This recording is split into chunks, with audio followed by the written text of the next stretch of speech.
listen, the radical right did not wait for the Republican Party to do what they wanted. They formed organizations apart from the Republican Party, and they eventually took it over. And I think that more Americans would prefer to live in a democracy if they fully understood what it delivers than kleptocratic autocracy with authoritarian and theocratic features. The right, when they lost in 2020, they didn't roll over. They did things we would never want to do, like spread lies and incite political violence at the Capitol. We wouldn't want to do that, but they also got out their base and they went after low propensity voters.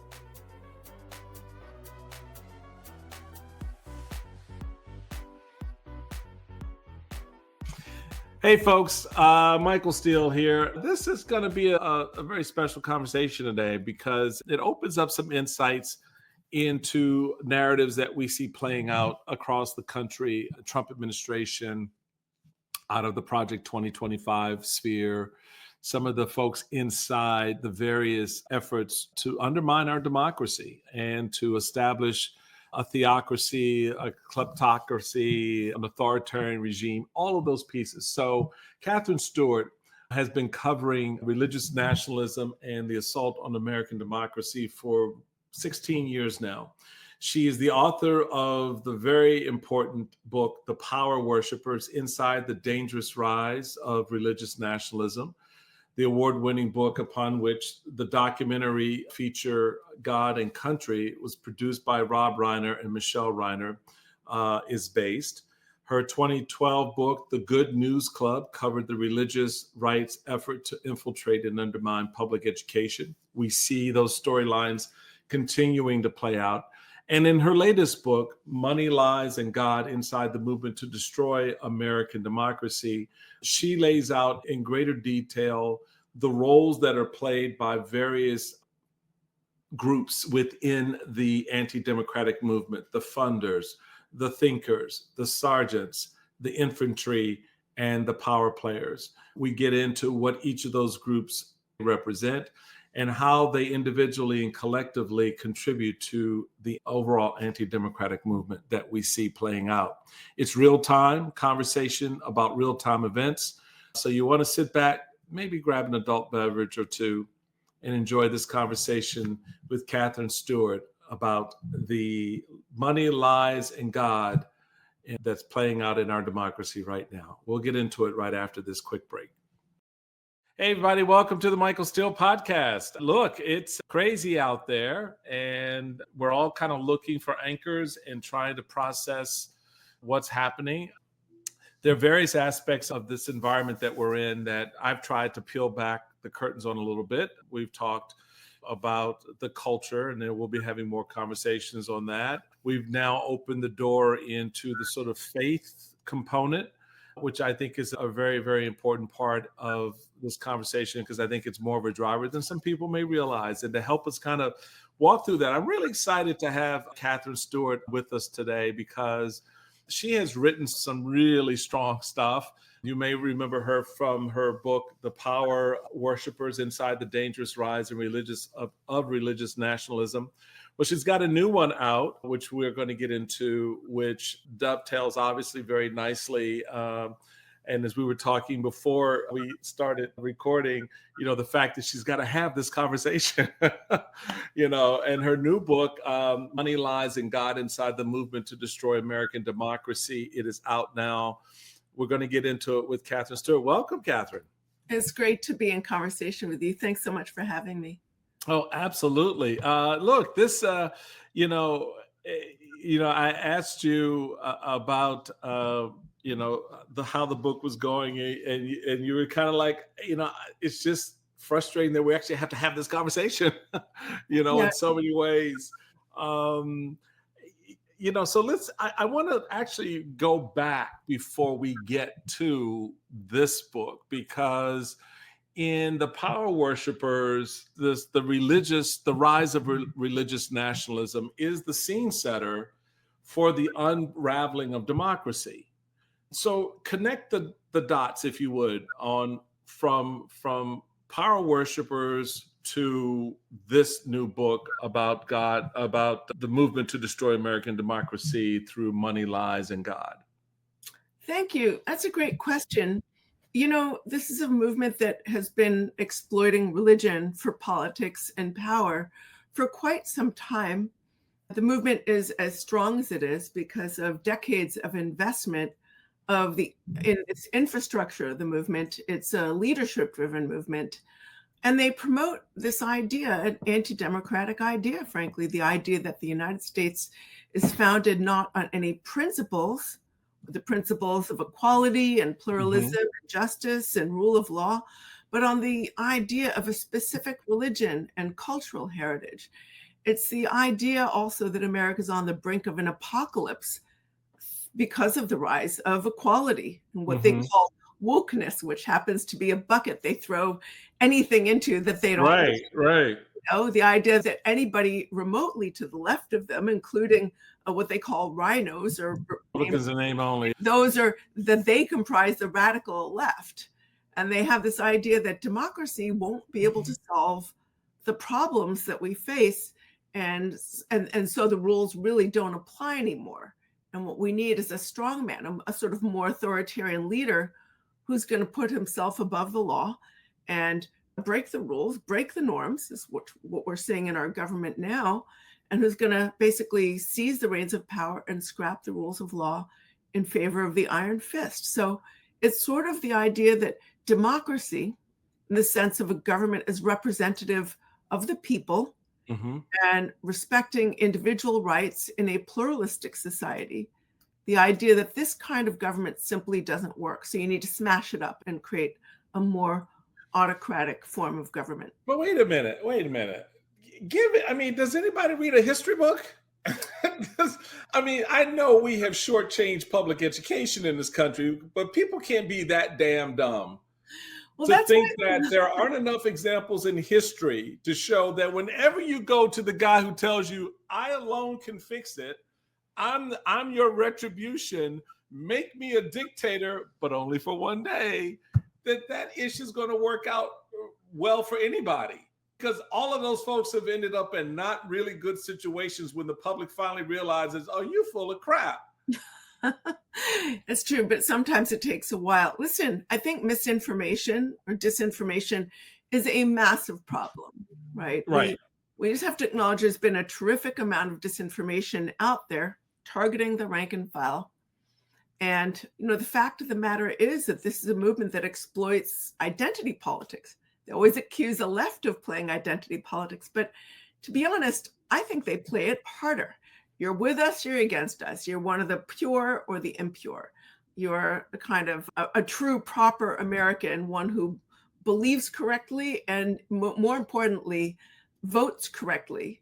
Or you're in many of the spaces that I go to in the course of my research, they call anyone who's not on board with their agenda demonic or satanic. This is where a lot of the exploitation of religion comes in because, I think many, if not most American Christians actually think their religion has to do with loving their neighbors and I think, for the common good.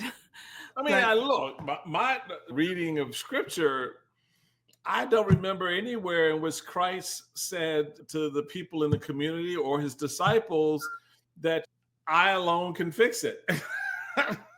You know what I'm saying? In the sense that he tried to help us recognize the power we have within us through this little thing called loving thy neighbor is how you fix it. And so coming to him was a way of exposing yourself to that truth about your humanity, because that can sometimes get lost in the things that man create. And so, when you wanted to get to the Father, you had to come through him through love, right? That was the whole gospel. And yet, these folks out here castigating people who don't look like them, love like them, live like them as being less godly, less the children of God, seems antithetical to everything that Christ taught, which is why I have such a problem with the whole Christian nationalism, far right evangelicalism, which is, in my view, just a bunch of bullshit. that distort scripture no differently than those in the Islamic world who distort the teaching of Islam, because they have a political agenda they're trying to fulfill, and they're using religion as a cudgel against the people. That's absolutely true. And they're also taking aim at Christian leaders who do not, and Christians who do not go along with the agenda. They call them sort of woke Christians or fake Christians. And in fact, there are a lot of Christian leaders who are forming groups sort of opposed to this agenda. I think about groups like the Baptist Joint Committee, Christians Against Christian Nationalism Network, which is more on the Catholic side, and so many others. But these folks are often called heretics. Some of them write books against what they call woke Jesus. One leader said, I've made it my mission to eradicate wokeism from the American pulpit.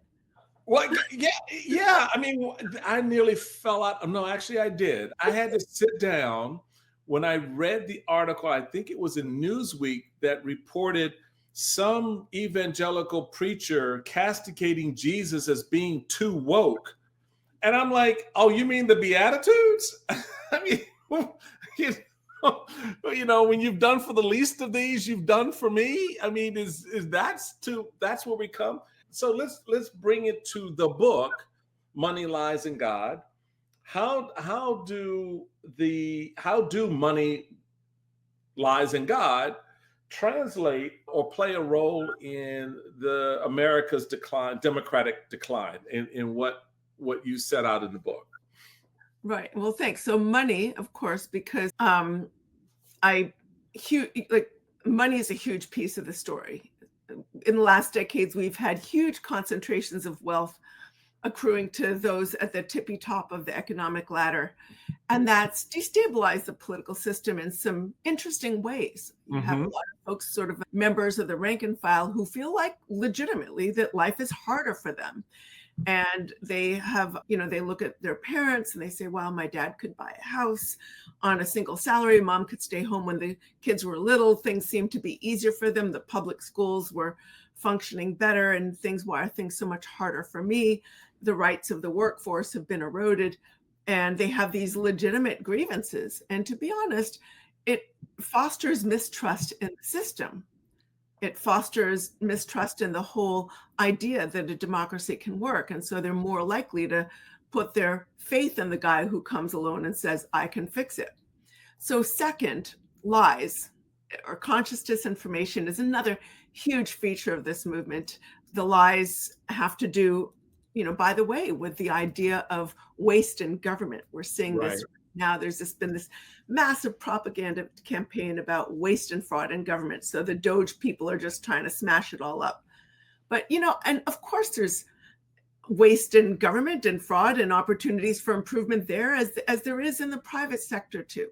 But I think Americans need to be reminded of the many good things that a functioning government subject to laws and ethics rules actually does, as well as the many bad things that happen when you have a government that is run by a kleptocratic, nepotistic, just out to enrich itself, and a government that frankly isn't sufficient to function. And I think, we can see so many examples of places like that around the world, and they're not places that a lot of people want to immigrate to. They're just not as pleasant places to live. Right. And number three, God, because of course, as we discussed, the most important, I would say, ideological framework for the largest part of this movement is religious nationalism, which is in many instances a way of getting the rank and file to vote a certain way. Like, look, movement leaders know if you can get people to vote on a single issue, you can control their vote. If for 2 or 3 issues, you can control their vote. So a large feature of this movement is it's sort of get out the vote machine. Country where 40 to 50% of people don't vote, and an additional number have their votes sort of downgraded because of race-based gerrymandering or other voter suppression tactics. You don't need a majority to win elections. What you need is a disproportionately motivated minority. So if you get people to be single issue abortion voters, a lot of times, the vote for an anti-democratic, transparently amoral leader, it becomes like, that's like a rationalization strategy. Well, he's anti-abortion, he's going to end abortion, and this is the greatest issue of our time. Yeah, So ignore all the stuff he wants to do to strip away the other rights that I have. exactly. But he's pro-life, and therefore, and the deception there, particularly when it comes to someone like Trump, is that he's not pro-life. Trump has Well, never been pro-life. And so the he's fact that happy to he's happy to exploit the people he can exploit. And a lot of his he'll use your language, but he's not down with your cause. But he knows that you're sucker enough for the language that if he gets up and he uses the words and parrots them in a way that makes you feel good about that his position or what's coming out of his mouth, you ignore all the other stuff, including the fact that his history tells you what he really is versus what he's claiming to be. he'll also give them, the justices that they want. Like the 2016 election, he had a gathering in New York City with over 1,000 evangelical leaders, and he held up a list of judges like shiny new bonds. And he said, essentially, you do for me and I'll do for you. You get behind me and I'm going to appoint justices from this list, and all these judges are pro-life. So, movement leaders know if they can get the courts, they can get the country. But you got to look deeper at, whatever your thoughts are about some of these culture war issues, we have to recognize that they function almost like the laser pointer cat toy. It's like a red dot, and the cat jumps at it. That's how they function. You get people looking at this little issue here. And now, by the way, they're not talking as much about abortion. They're talking more about culture war issues that affect such a frankly smaller number of issues, but they have to do with gender and sexuality, and everybody gets upset about it or looks, right? Because anything having to do with sexuality and gender is very distracting. But they get people to focus on this issue, and they're not focusing on the corruption, on economic policies that are actually going to make it harder for families to succeed and not easier. So let's get into some of the chapters in the book, which, again, very compelling the way you have laid out the various pieces of the money, lies, and God paradigm as sort of the stuff that eats away at the democracy. You start out early in the book talking about the various ways in which individuals and institutions have come together in this unholy alliance, if you will, that eats away at the fabric of democracy. For example, the California Dreaming scenario with Joan Lindsay's organization, the Lindsay Foundation, and then you move into Timothy Bush and Robert Bush and, very super wealthy ultra conservatives. And don't get me started on the ultra conservatives who in the Catholic Church who bastardize. Look, I'm an old school Catholic, love the Trinitine Mass and the old traditions. It is a beautiful prayer, but also recognize that, the church ain't doing what it did at the time of Christ, right? So even that evolution, but you still have these folks who are putting their money behind. So talk about some of those pieces, even getting into what you found when you visited Moms for Liberty and all of these various early pieces of the money line part of the story. Oh, thank you. I mean, thank you so much for, I don't know where to begin. I love that chapter too, because it really shows the split within sort of the Catholic Church and the Catholic laity, where you've got two men whose last name happen to be Bush. They're not related, but one of them is a progressive Catholic who really believes in helping the poor and the least of these. And he's representative of a very large number of Catholics who are very committed to these ideas and principles. Right. And then you have someone else who's another fellow, Timothy Bush, who's like a very extremely wealthy funder. And he's one of the many funders who are kind of trying to drag the church to the right in different ways. But, here's the thing about the funders. I mean, I write about a large number of them in Money, Lies, and God. And I'm thinking of people, not just Bush, but the Corkerys or Barry Side or the Wilkes brothers, Tim Dunn, members of the Ross Prince family. Here's the thing. The funders are not any one type. Some are evangelical, some are Protestant, some are Catholic, some are Jewish. Others are frankly atheistic. I can think of some of the tech bro billionaires now, who seem to believe in nothing more than themselves and money. And their God is technology. Exactly. So religiously, these funders are all over the place, but they're all sort of swimming in the same headwaters. And they agree on one thing, which is the need to crush liberalism and what they call the administrative state. They have this idea, they're sort of buying into the idea that they want the economic policies that are going to increase, not just increase their fortunes, but also justify the massive accumulation of sort of monopolistic fortune. And I think, frankly, some of these funders aren't quite as smart as they think they are. They think that somehow investing in the destruction of democracy is going to be good for them, right?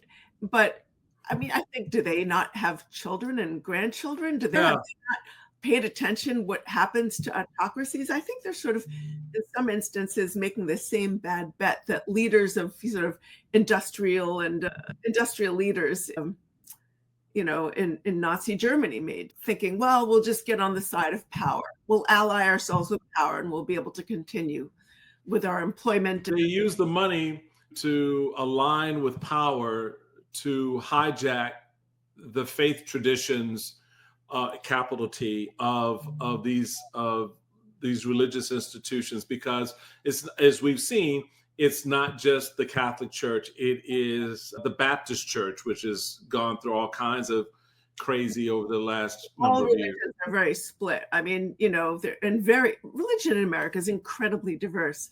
So we can't say it's all of the Catholic Church. It's Right. Within it, yeah. So it is this dynamic that you see playing out that really, from the money side, sort of feeds some of the activity. The dollars are used to prop up these institutions like an Opus Dei and other organizations that have these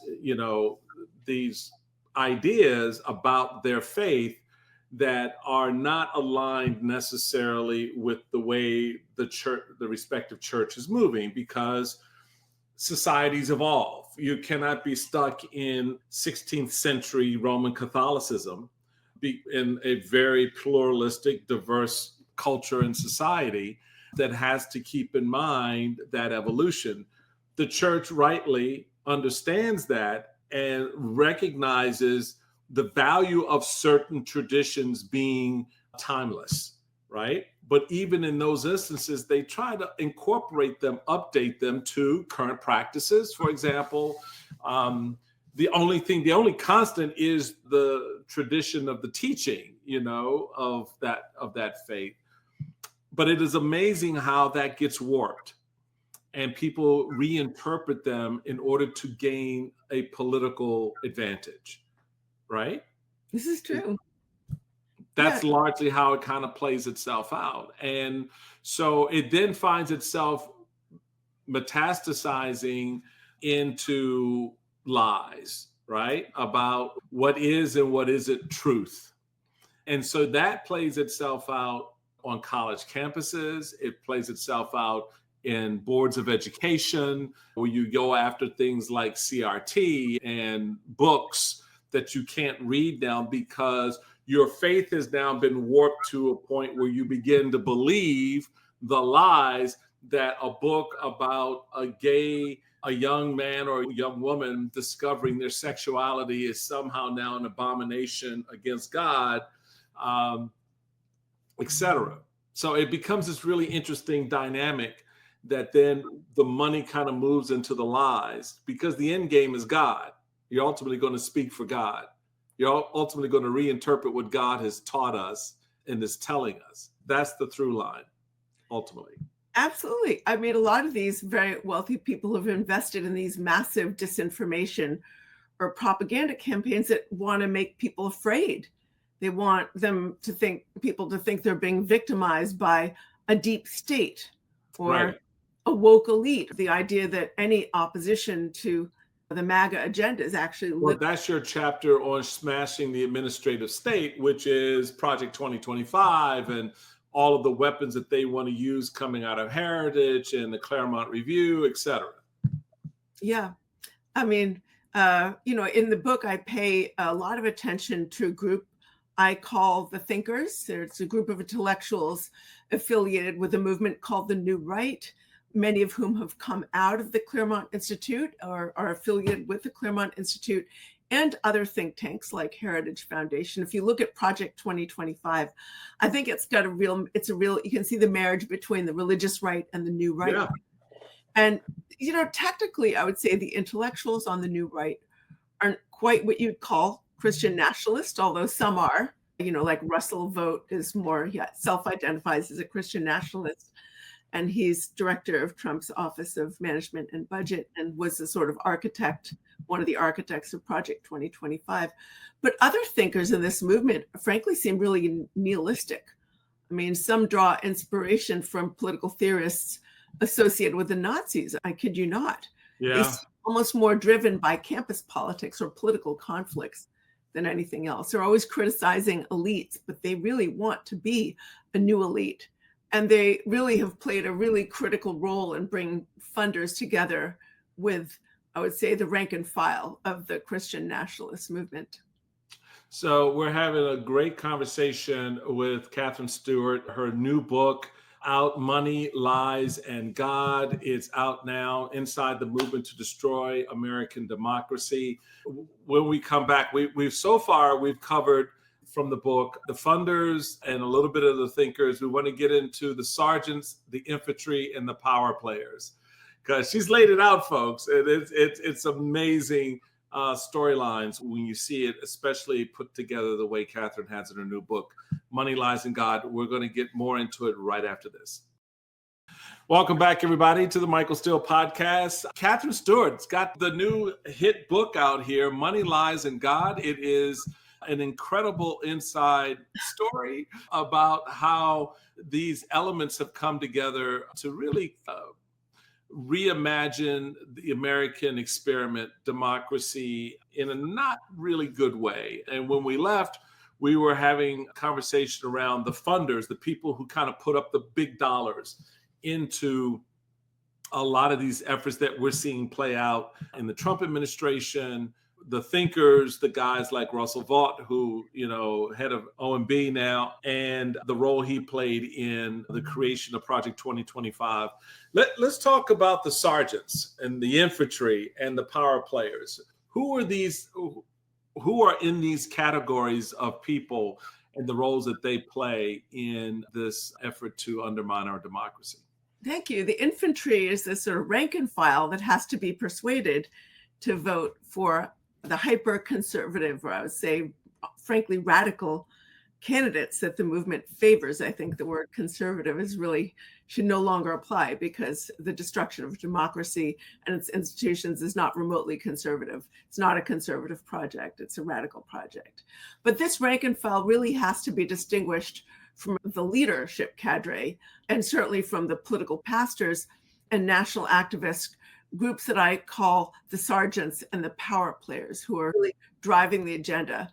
If you're looking for people who are articulating Christian nationalism in its most extreme theocratic form, you're going to find them among the sergeants, these hyper-political pastors who are tasked with turning out their congregations to vote for those far-right candidates. And there's no shame with these pastors proselytizing political ideology from their pulpits.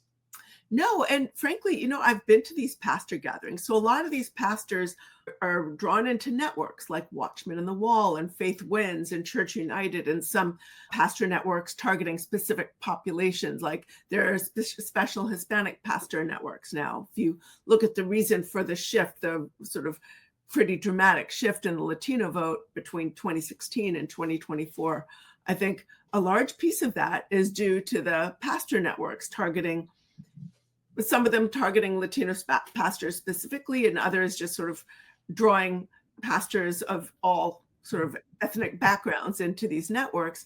And they give them the leaders, people like, I went to one, it was called Faith Wins. We had Chad Connolly, a leader in the Council for National Policy. We had David Barton and his son, Tim Barton.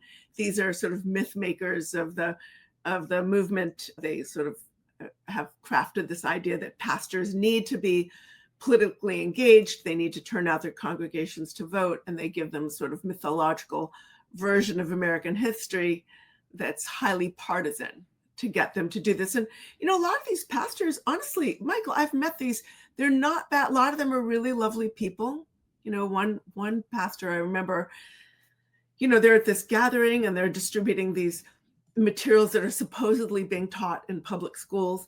that have to do with like sexuality. And frankly, I did some fact checking, and none of the materials were actually being taught in any public school in the manner that it was being Mhm. suggested. And some of the materials were not being taught in any public school. But the pastor was like, we've got to talk about this stuff because they're destroying our families. And, the family is the most valuable thing that we have. So it's like they too have been subject to these lies. But that's the thing. It's always kind of ironic to me that the people who protest the most about such things are the ones who have the most to hide. I mean, the sexual abuse scandal in the Catholic Church is not unique to the Catholic Church. And There's a real scandal in our religious communities. And I think it really shows that, religion can be a marvelous force for good, but it can also be a means of controlling people.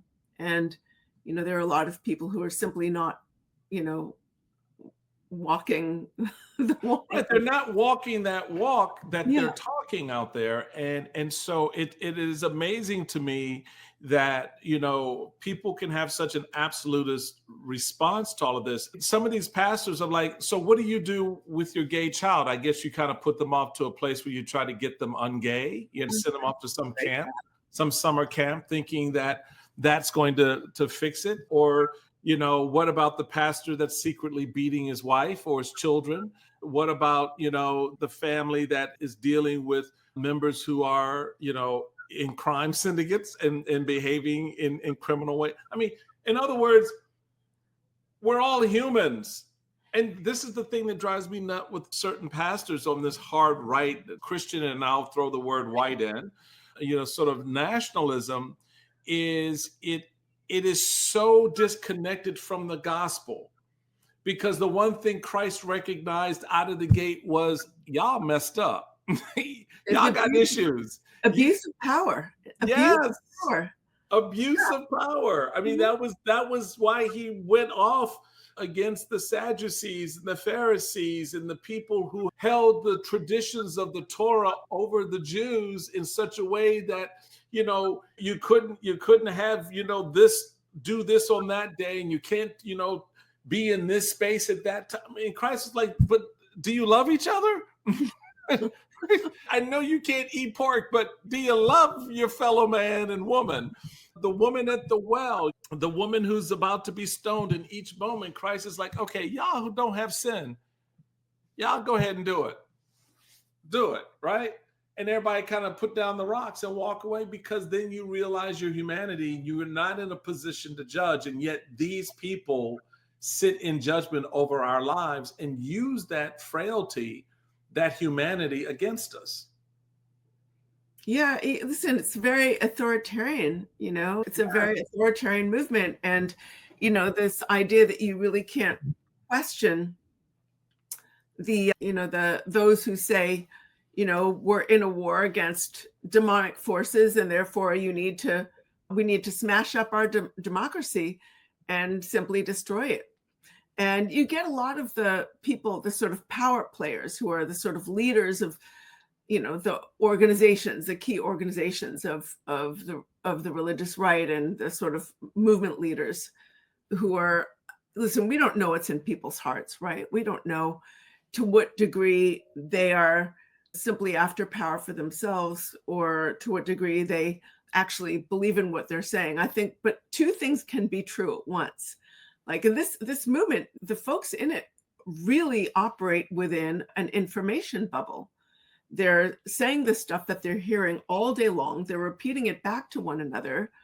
And so I think that two things can be true. I think they can really think they're doing what God wants them to do and justify that in their minds as they're sort of accumulating power for themselves and for their political allies.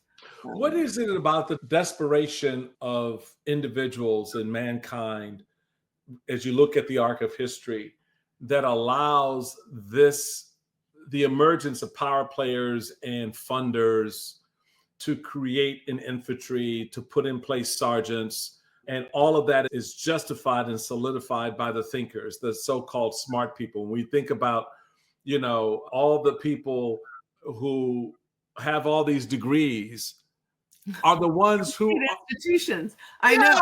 yes, And they're going after saying, oh, education is so terrible. And yet they like have you're sitting there with a Yale law degree, and education is so terrible. What are you saying, Josh Hawley? What are you saying, Ted Cruz, when you are the product, J.D. Vance, he of hillbilly elegy fame, with all of the trappings of a better education than most of the people in the community of Appalachia, where he comes from. And Turning that against the people. What was that? Funded by, Peter Thiel, one of the richest men in America. Power. It's power.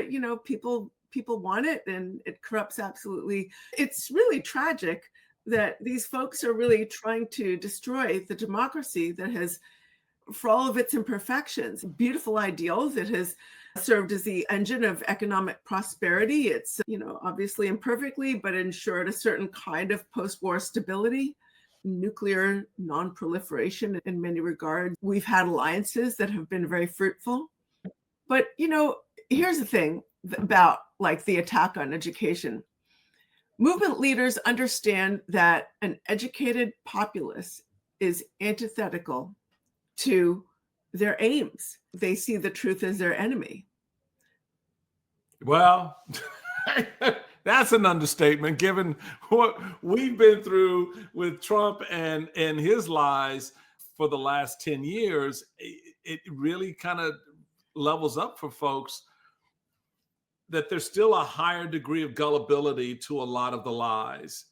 And that when they have to frame the truth as fake news, and that when they have to reframe the truth tellers as traitors, and which really kind of makes you scratch your head when you stop and you think about January 6th and how you recast the people who are trying to overthrow the government as patriots, when your eyes and your instincts and your gut tell you what you just witnessed was not patriotic at all. No, it was an absolute disgrace. And yet Trump, one of the first things he did was pardon them, basically sending the message that they can act outside the bounds of the law. And if, as long as it's, on his behalf, he will be absolutely fine with it. And that's incredibly dangerous. But, listen, this is a movement that is, I think we can't talk about the crisis that we're in normal terms. This is not just about the give and take in an ordinary election, in an ordinary political environment where you have people who want one thing and people who maybe want the same thing but have another way to go about it. We have one movement that's hell-bent on absolutely smashing up our democracy, and they're succeeding. I mean, look at this whole disgraceful thing about this Signal group that, for instance, Hegseth and his buddies were discussing. And so just to set for folks, you had the Department of Defense Secretary, Pete Hegseth, create a group chat on Signal to discuss the bombing of Yemen. And on that chat, he puts Jonah Goldberg, a reporter, who was sitting there going, this has got to be a joke, right? But, this is more than just about incompetence. It's about an administration that has contempt for the law, contempt for democracy. So a proper and responsible government would make sure that they follow the processes lawfully prescribed, that make sure their actions are recorded, kept properly secret, and are there for the record. But basically, by doing this over Signal, which is a commercial private network that's really only secure for some people, and by sort of shambolically including a journalist, they're basically saying, first of all, doing it over Signal means that they don't want a record of the decisions they're making. They don't think they need to follow the rules that apply. Right. It's like total contempt for the processes that have been put in place over time to keep our country safe. They do it wantonly because they have no respect for the law. And, by the way, if you want to run a government for graft and corruption, frankly, this is how you do it. You do it over a Signal chat, and then you delete the chat. So there's never going to be a record and nobody's accountable. So, there's that. I mean, it's just contempt for the whole project of democracy. They're really abusing the system under which they themselves have flourished. And I want to correct myself, it's Jeffrey Goldberg, not Jonah. I know we all know Jonah Goldberg, but Jeffrey Goldberg from The Atlantic was the one who was placed on that Signal thread. And everyone should read that, by the way, just because it really does reinforce what Katherine just said about how they look at things. And you can, if you take what she just said and you apply it to what you're reading, yeah, you're going to walk away from that very concerned. You had the great, or I guess fortuitous luck of having your book, Money, Lies, and God, come out the week after the inauguration. How has that been to see what's happened since then in the context of what you wrote? Because you began writing this book before all of this really kind of came together the way it did. I mean, this was not something that you put together between September of 2024 and January of 25. So you have been in this space for a little while writing this, but then to have in the last 50 to 60 days, these storylines evolve that are literally taken from the pages of your book. Yeah, I've been following this movement for 16 years, and Money, Lies, and God is my third book on the topic. My earlier books, The Good News Club and The Power Worshippers Inside the Dangerous Rise of Religious Nationalism, are also about different features of this movement. And, you know, I've always thought you can't really know what's happening unless you're in the room. You've got to hear people when they're talking to one another, movement leaders, because it's Right. a leadership-driven movement. That was obvious to me from the start. It's leadership-driven, organization-driven. You have to go into those places where they're saying what they're going to do. And I don't have any secret tricks. I just sign up and go the way you could go, Michael. Yeah. Well, if I go, I think You have, I'm sure, I've been to some of these. there ain't gonna be a whole lot of brothers walking those halls. So if I show up, it's gonna be, oh, he here. Or they'd be like, "Oh, it's so great to see you!" Like, Yeah, finally, right, you know, right. they'd be like, they love the representative, so they And can. then my brain would go, run. Well, I mean, the thing is, they've not been hiding. They've been telling Right. us that what they're going to do for years. They're not hiding. It's that a lot of folks just have What does not. that tell you, though? What does that tell you, Katherine? Well, Given the fact that you've been covering these efforts and this movement for as long as you have, that they're pretty arrogant about this. They're pretty like, yeah, okay, try and stop us. yeah. Well, they've been investing in the infrastructure of their movement for 5+ decades, and True. the reason for the strength of the movement is because of that deeply networked organizational infrastructure. It's like I think a lot of people who are not who are outside of the movement dismissed it for a long time and foolishly just laughed it off. I remember, who was it? It was W. Bush's speechwriter who said, "This is a movement that could fit into a phone booth." Yeah. He should have known better. They had policy groups, they had legal advocacy sphere that they were building up, and they were already getting big wins in. They had networking groups that get members of the leadership on the same page. They have a messaging sphere that they were developing. They had, oh my gosh, I mean, data initiatives that they were Well, I developing. mean, what you're saying is so accurate and so true on both fronts. The effort that was undertaken across the decades and the response to that effort by the establishment in the Republican Party. I just know, sitting at the RNC, my very first meeting with the Tea Party elements, which again was a forward-facing response, while there was an underlying effort that systematically was targeting races for elected officers. But what they missed was the inside game to take control of the party. Yeah. Because shortly after they booted me out, literally by the time Reince Priebus became chairman, I mean, in his second term, they had begun the effort to take out the party leadership that would control the apparatus of the party in such a way that touched on the money, the messaging, and the infrastructure for presidential races, Senate races, et cetera. That's true. I mean, I think for a long time, a lot of Republican leadership thought we can make great use of this movement and this cohort because where else are they going to go? Who else are they going to vote for? They're going to vote for us. So we're Told them that wasn't going to work. right. This And was what's not that happening crowd. now, the guardrails have fallen off, and Yeah. now the movement controls the party. Absolutely. And unfortunately, we're seeing where Republican leaders are all getting in line. I mean, you hear about threats and people are afraid. So it's a very challenging situation right now. So before I let you roll out of here, let's sort of sum up, if we can, the book with this question, because I think it goes to the heart of what you're writing and what your concern is. Have Americans turned against democracy? Well, I think a lot of Americans, I think it's too simple a question. I think a lot of Americans don't understand what democracy is and what it does for them. Because that's the heart of it. Yeah, That's the heart right there. yeah, yeah. So I think that, a lot of Americans, vote for, who say they're voting for, the lowered price of eggs and lowered price of goods and services, et cetera, are going to be like, are they going to be better off when needless trade wars drive up the price of goods and services?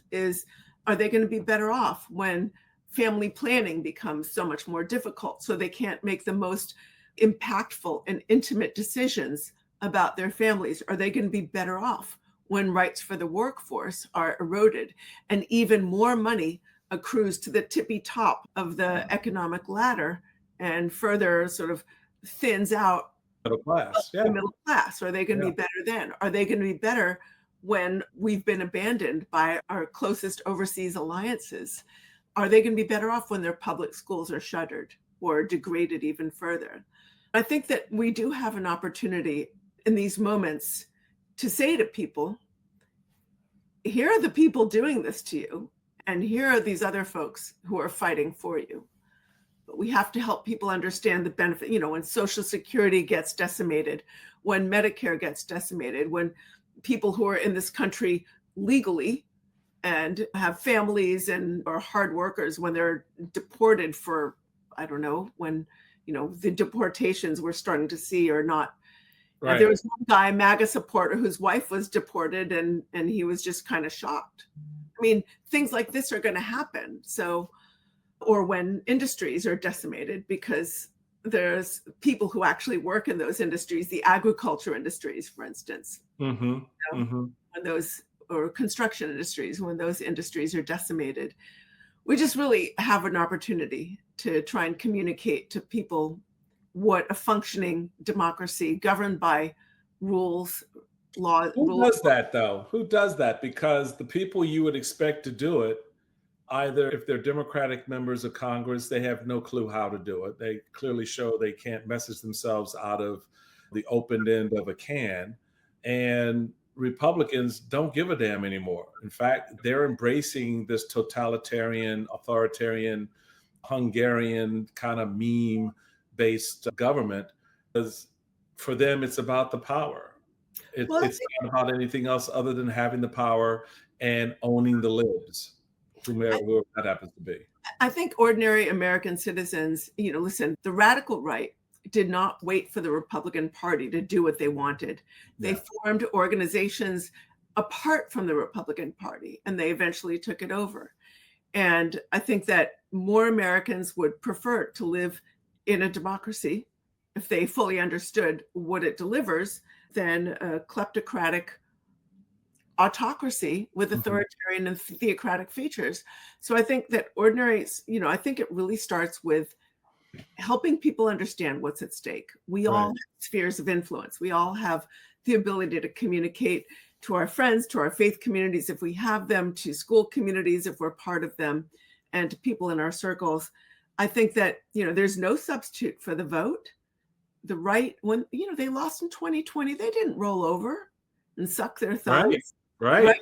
They did things we would never want to do, like spread lies and incite political violence at the Capitol. We wouldn't want to do that. But they also got out their base and they went after low propensity voters, and I think that there's no substitute for turning out the vote. I think on the sort of other side of the political aisle, there's always a lot of talk about how do we flip the MAGA support. Mhm, Very difficult, mhm. but maybe some of that energy could be better spent rather than, I mean, it's always worth having the conversation. We all have had, I don't know about you, but we've certainly had interesting family holiday Thanksgivings. Oh yeah, it's Yeah, fun. maybe some of the energy would really be well placed, helping reach people who don't understand why their vote matters, who are a little bit disaffected. Like that's Yeah. really important to do. And then local activism really matters. I mean, so much of this is really important at the local level. So it's if you don't show up at your school board meeting, guess who's going to show up? Moms for Liberty. It's Right, right, right. important to engage on a local level. They're And then gonna put in the time. of course, to support democracy building institutions where you can find them. Yeah. Well, you have written an incredibly important narrative, and it is part of, and you can see it, folks, from the other books that Catherine mentioned, part of this ongoing story that connects a lot of dots that I think our political class and our certainly our media class have ignored or then figured out exactly what they mean. You clarify for us who the actors are and where the money comes from, how it's spread around, how it's tied into theologies and ideologies about this country. And it's a great read. Money Lies in God: Inside the Movement to Destroy American Democracy by Katherine Stewart. Thank you so much, Catherine, for the Thank conversation. you. It's great to chat with you today. Absolutely. Really, really appreciate it. Folks, I hope you appreciate it too, spending some time with Catherine in her book. Please check it out. Follow her on Twitter, X at Kath S. Stewart. That's Kaths Stewart. Check out the new book, again, Money Lies in God. It's available. It's out now. Grab a copy, sit down, and prime yourself for the summer. I would recommend you have an adult beverage when you read it because there's some chapters you're going to need it, right? Just trust me on that one. Folks, it is a great opportunity for you to learn a little bit more and get some insights of what's happening out there every day in the news. Be a part of the story. As Catherine just indicated, there are ways in which we as citizens can grab control of this. Remember, 3 words, most powerful in our Constitution: we the people, not complicated. Keep it real and keep it safe out there. Till next time, follow us on Twitter for sure. Love it when you do the downloads that you do. Follow us on Blue Sky. The Bulwark podcast platform is such a great home for us. Really appreciate it. Until next time, be safe and don't be stupid by following stupid. Okay? Just don't do it. It's not worth it.